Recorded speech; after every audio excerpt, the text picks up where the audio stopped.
The man standing in our backyard was shaking. Not from fear, though maybe he should have been, but from some weird, misplaced sense of authority. He held a pistol out in front of him, both hands locked in a trembling grip, the barrel aimed squarely at my husband's face. His badge, if you could call it that, read, HSD Tactical Unit. Underneath it, Silverwood HOA Safety Division. Miles stood motionless, not blinking, not breathing heavy, not speaking. Just watching. Calm. Like the barrel 2 feet from his forehead was a mosquito. I watched the whole thing from the porch camera feed, mouth dry, fingers paralyzed over my phone. For a second, my brain couldn't compute it. This was Silverwood Lakeside, a gated suburban community nestled outside Richmond, Virginia. Lake views? Winding paths. Yoga Saturdays. We moved here for the peace. And now a guy in an oversized tactical vest and knockoff Oakleys was pointing a firearm at my husband because he went for a walk? I bolted out the door barefoot, yelling his name, sprinting across the lawn. My voice didn't even register to the wannabe Rambo. He kept yelling, about suspicious behavior, about failure to display HOA-issued ID, about trespassing in a restricted common-use zone. Miles said nothing. He didn't need to. See, here's what this clown didn't know. My husband, Miles Lane, isn't just some ex-military dude with a gym habit. He's a Tier 1 instructor for the U.S. Navy SEALs. The kind that trains warriors how to survive in war zones the rest of us can't pronounce. The kind who teaches others how to breathe under pressure, literally. And this idiot with a printed badge and his finger a little too close to the trigger had no idea he was standing in front of a man who could dismantle his entire stance with half a shrug. But Miles didn't move. Not until the man, middle-aged, sunburned, probably named Doug, screeched, "I said drop to your knees or I will neutralize the threat." That's when it happened. Faster than my scream could form in my throat. One motion. The gun was gone. The man was on the ground. Miles had him face first in the grass, wrist pinned, weapon kicked 10 feet away like a soccer ball. He didn't even break a sweat. He leaned in, said something low, something I couldn't hear, but whatever it was made the man freeze like a statue. Neighbors were starting to come out now, some with phones. 2 golf carts with blinking lights rolled up, more men in matching vests jumping out like this was a mall cop reunion tour. I got between them and Miles before anyone else could draw a weapon. "I'm calling the real police," I said, already dialing. "If any of you so much as blink, you'll answer to more than just HOA policy." 5 minutes later, 2 actual sheriff's deputies rolled up. They looked at Miles. Looked at the guy still moaning in the grass. One deputy stepped forward. "Sir, may I see some ID?" Miles pulled a laminated card from his wallet. The deputy took one look, nodded slowly, and turned to the rest of them. "You folks might want to step back now." And that was it. No questions. No lectures. Just a quiet nod and a very clear "he's not the one you should be worried about." But it was far from over.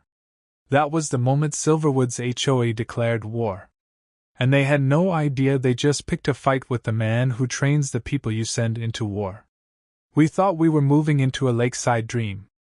After years of bouncing between apartments and military bases, Miles and I wanted roots. Stillness. A little space. My mom's health had been declining, and Silverwood Lakeside, just 40 minutes from her care center, seemed like the perfect place to reset. Private, quiet, with homes nestled around a man-made lake and winding trails that promised peace. At least, that's what the brochure said. A secure, community-driven haven, the ad read. Enforced standards for a better life. We should have known we were walking into a cult the moment we picked up the welcome packet.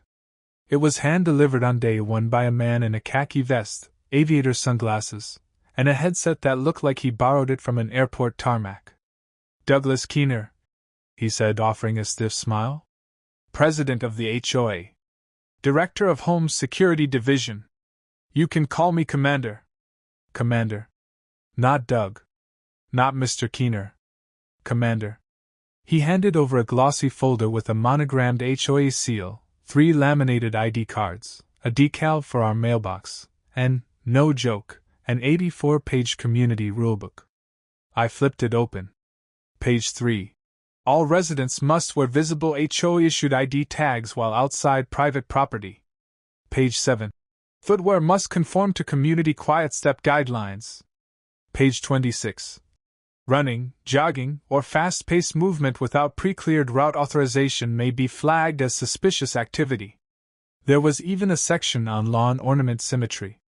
As a cybersecurity analyst, I'd seen more lenient behavior policies in government networks. The weirdest part? The fleet of golf carts. There were 6 of them, parked like mini tanks outside the clubhouse. Matte black. HSD decals on the sides. One had blue LED light bars zip-tied to the roof. Another had a bullhorn labeled verbal deterrent system. And the people driving them? Late middle-aged men in cargo pants and tactical vests, armed with radios, clipboards, and, apparently, handguns. The whole thing looked like a cosplay SWAT team that took a wrong turn at Comic-Con and decided to enforce lawn edging. We laughed it off. At first. Then the tickets started. Then came the warnings. Then one of them pointed a gun at my husband. It happened the morning after the welcome packet. Miles was doing what he always did when he needed to think, walking. We just had a quiet breakfast. Eggs, coffee, lake mist curling off the water like fog in a dream. He kissed my forehead and stepped out through the back gate to take a slow lap around the shoreline. Our house backed directly onto the lake, no fences, no sidewalks, just nature and quiet. 10 minutes later, my phone buzzed. Motion alert, backyard camera. I tapped the feed, expecting ducks. What I saw instead made my blood freeze. 2 HSD golf carts, lights flashing, engines humming, parked diagonally behind our property. A man stood in front of Miles, feet spread wide, both hands on a handgun. I ran. By the time I got outside, Miles hadn't moved. Neither had the man. He was in full HOA, tactical, gear, ballistic vest too tight over his stomach, mirrored sunglasses despite the clouds, and a radio squawking nonsense. He looked like he was auditioning for a low-budget zombie movie. Identification now! He barked. Miles raised both hands slightly, not in surrender, just to de-escalate. I live here, he said, voice level. Just walking the property. You're trespassing on common grounds, the man snapped. All movement along the shoreline must be HOA authorized. Another HOA patrolman, thinner and twitchier, stood nearby gripping a radar gun pointed toward our fence. Seriously. A radar gun. The main guy stepped closer, weapon still drawn. I said show me ID or I will detain you. Miles didn't flinch. Are you law enforcement? The man squared his shoulders. We're HOA security.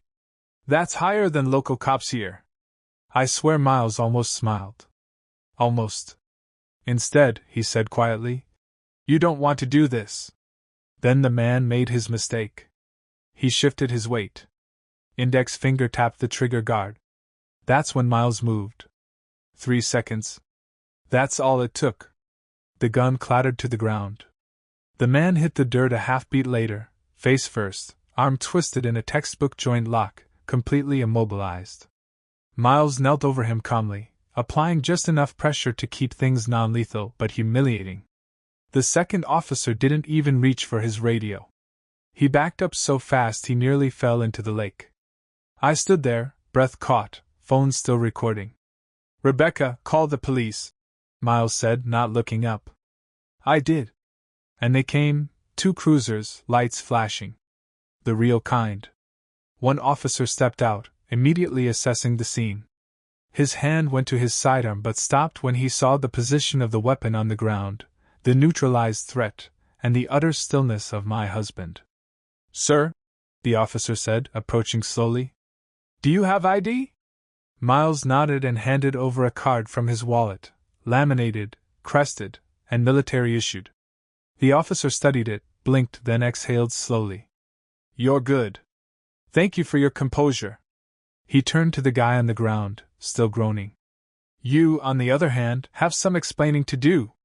The other patrol members hovered by their golf carts, suddenly very interested in their shoelaces. The officer didn't arrest anyone that day. But he took statements, took names, and confiscated the weapon.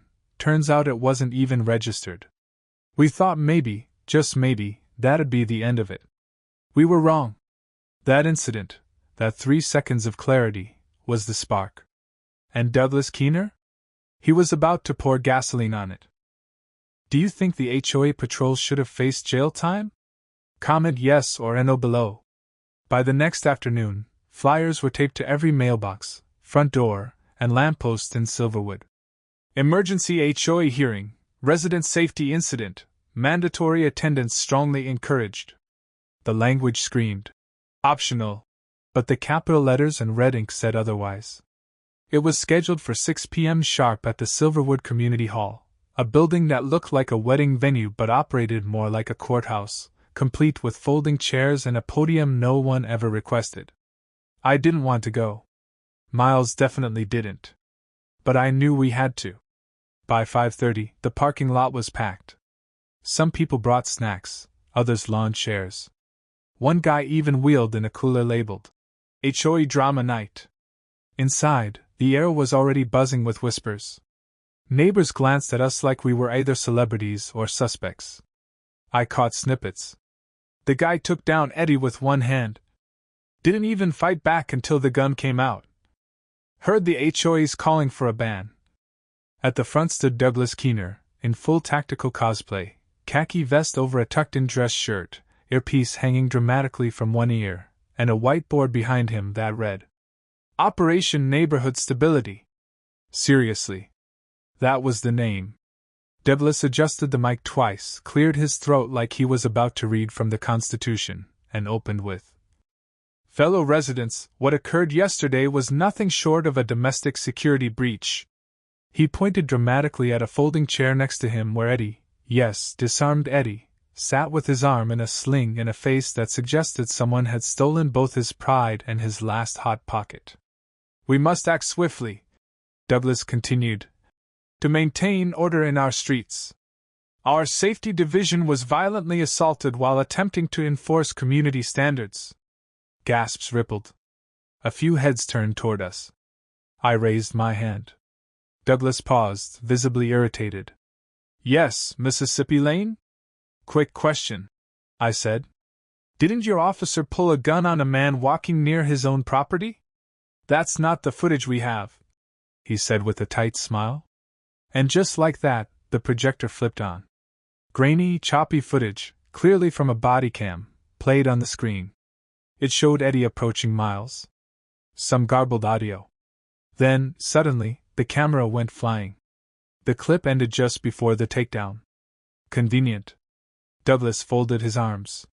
As you can see, the subject attacked unprovoked. Then, from the back of the room, a voice said, Yeah, except that's not what really happened. Every head turned. It was Logan, 16 years old, smart as hell, and the unofficial drone operator of the neighborhood. He stood holding his phone up like a beacon. I live-streamed the whole thing, he said, and backed it up to 3 cloud drives. He tapped his screen. Within seconds, the real footage played. Miles walking, Eddie shouting, the gun drawn, Miles remaining calm. Then, the swift disarm, the controlled takedown. No aggression. No resistance.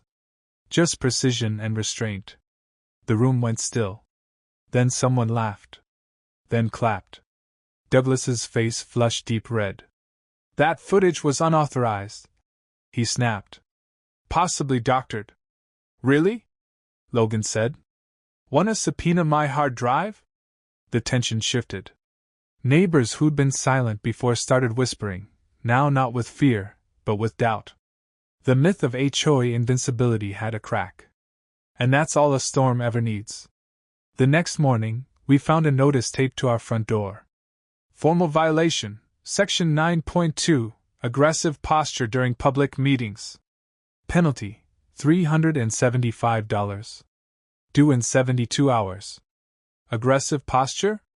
Miles had sat through the entire thing with his arms crossed and his jaw locked in silence.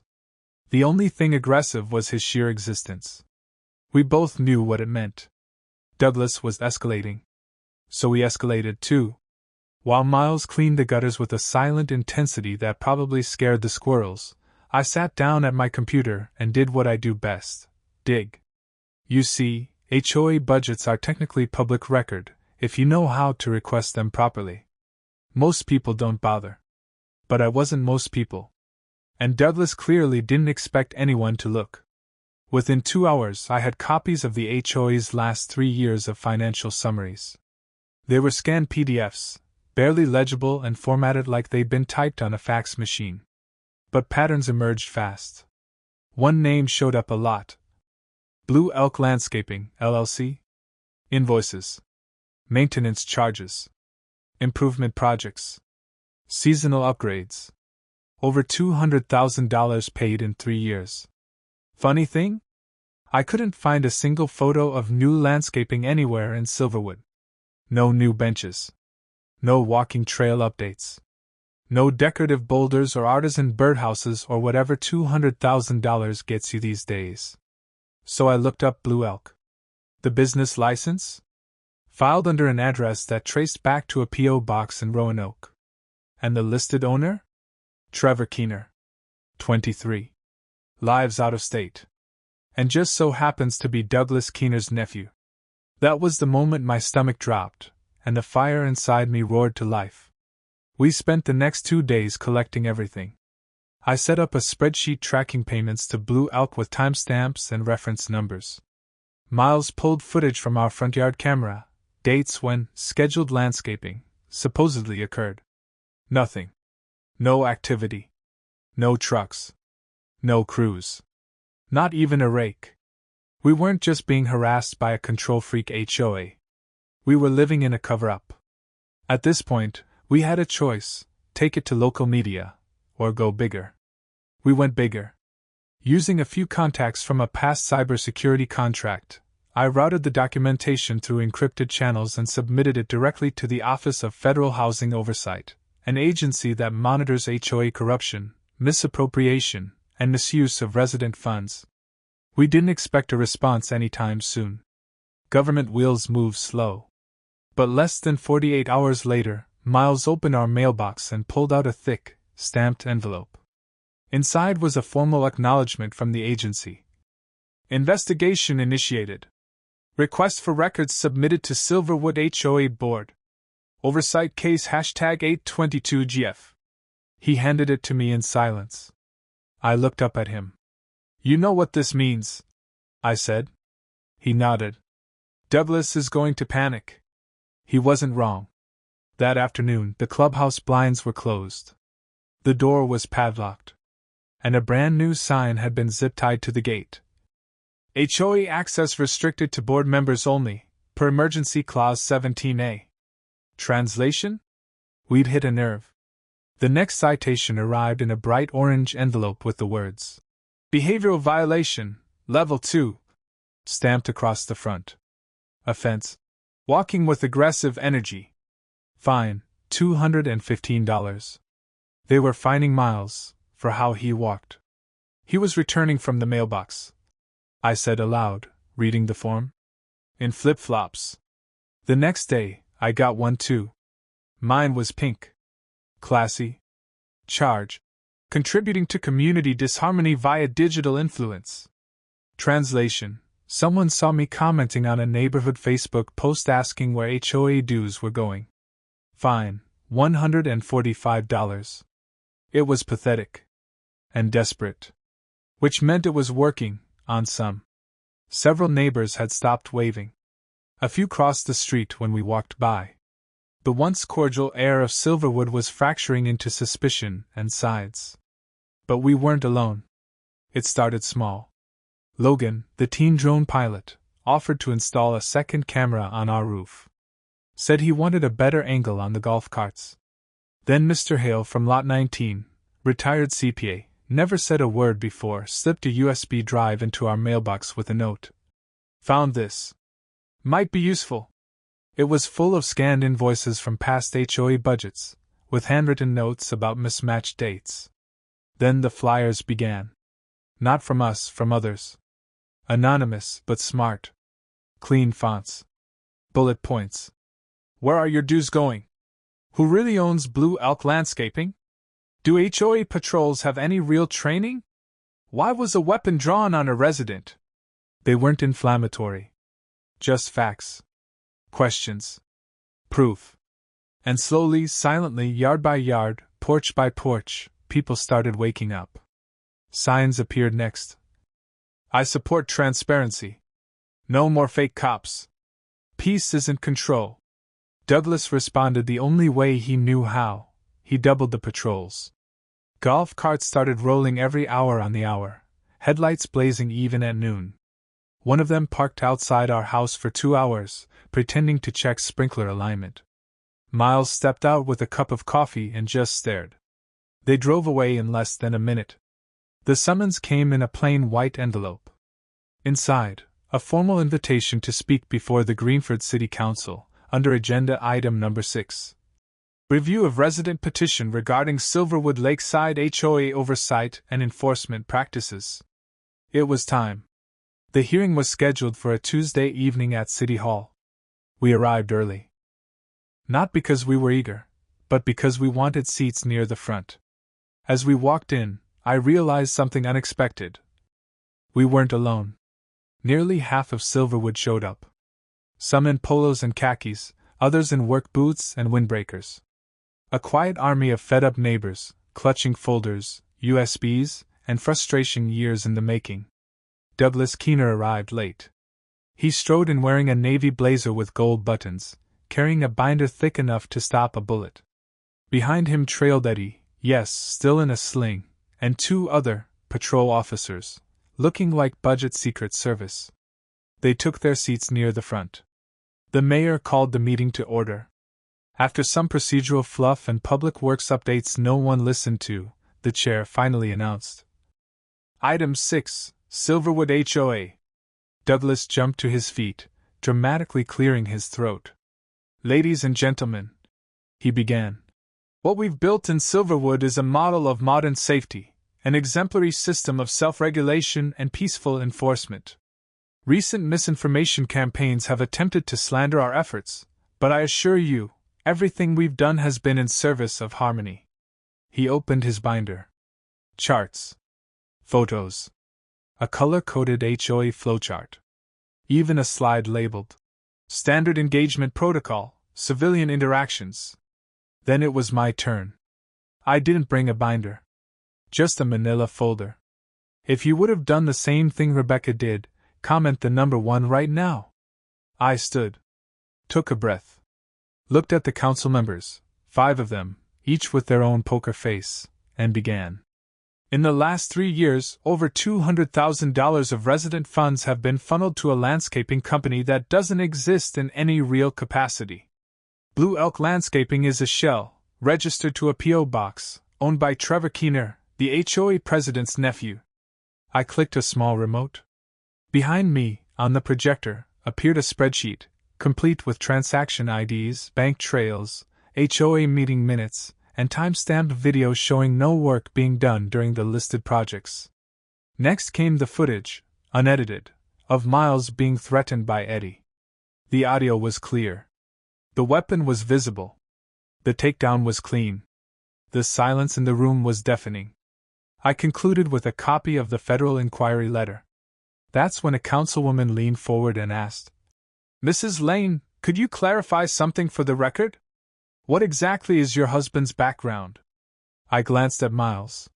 He didn't move. I turned back to the mic. He's a senior instructor for Naval Special Warfare. He's trained men to survive conditions your patrol team wouldn't last 30 seconds in. Silence. Then, unexpectedly, a councilman chuckled under his breath and said, Duly noted. Douglas tried to rebut, but the council cut him off. We've seen enough, the chairwoman said, setting down her gavel. Effective immediately, Silverwood Lakeside HOA operations are frozen pending full audit and legal review. All enforcement actions are suspended. Mr. Keener, you may wish to retain legal counsel. The room exploded, not in cheers, but in breath. A collective exhale. Like the whole place had been holding itself together for far too long. Miles reached over and squeezed my hand. The dam had cracked. Now the flood was coming. The fallout came faster than anyone expected. Within a week of the city council ruling, a formal investigation team arrived at the Silverwood HOA office. Doors were unlocked, hard drives were taken, and Douglas Keener was escorted out in broad daylight, no longer in his khaki vest, just handcuffed and silent. Charges: impersonating law enforcement, embezzlement, obstruction of investigation, and abuse of fiduciary duty.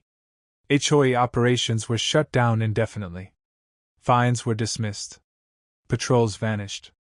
The golf carts were towed. Someone finally removed the fake HSD Tactical decals and replaced them with a handwritten sign taped to the community bulletin board. Let's just be neighbors again. The air changed. Porch lights came back on. Kids biked freely, without fear of radar guns or walkie-talkie surveillance. The sound of laughter, honest, unmonitored laughter, drifted through the neighborhood like wind through fresh linen. One neighbor strung up an American flag on their mailbox. Another hosted a cookout with extra burgers and a playlist that included Queens. Another one bites the dust. It wasn't a revolution. It was a restoration. We didn't throw a party. We didn't boast. We planted herbs in the garden, fixed our gutters, and finally, slept with the windows open again. Then one evening, just as the sun dipped behind the lake, a black SUV rolled up to our curb. It wasn't flashy. No markings. Just clean lines and silent wheels. Miles stood from the porch without a word. The driver, tall, buzz-cut, no expression, stepped out and handed him a sealed envelope. He didn't say a thing. Just nodded once and returned to the vehicle. Miles opened the envelope. Read it slowly. I watched his eyes, calm, focused, same as ever. But there was something else, too. Purpose. He folded the paper, slid it into his back pocket, and walked back to the porch. It's time, he said quietly. I nodded. No tears. No resistance. I knew what this life meant when I married him. That night he packed light. Only what he needed. Boots. ID. One photo of us on the pier, back when we first moved in, before the madness. Before the mission became bigger than just our street. At dawn, I stood at the front steps, coffee in hand, watching the SUV disappear into the tree line. He didn't look back. He never does. And I didn't need him to. Because peace, I've learned, isn't just the absence of conflict. It's knowing that someone out there is still willing to fight for it. Like stories where justice wins? Hit subscribe so you don't miss the next HOA takedown. At its heart, this story isn't just about one man disarming a fake cop or a woman uncovering HOA fraud. It's about standing your ground, with truth, not violence. It's a reminder that power doesn't come from uniforms, titles, or clipboards. It comes from integrity, quiet strength, and the willingness to do what's right even when no one else will. We all know a Douglas Keener, in life, someone who hides behind rules, weaponizes fear, and confuses authority with control. But as this story shows, real leadership doesn't dominate, it protects. Real peace isn't enforced by patrols, it's built through trust, community, and accountability. And maybe the most powerful lesson? You don't need to be loud to make an impact. Sometimes, the quietest person in the room, the one planting herbs instead of shouting, is the one who ultimately restores the balance. Because peace isn't weakness. It's what strong people fight for, then leave behind for others to enjoy.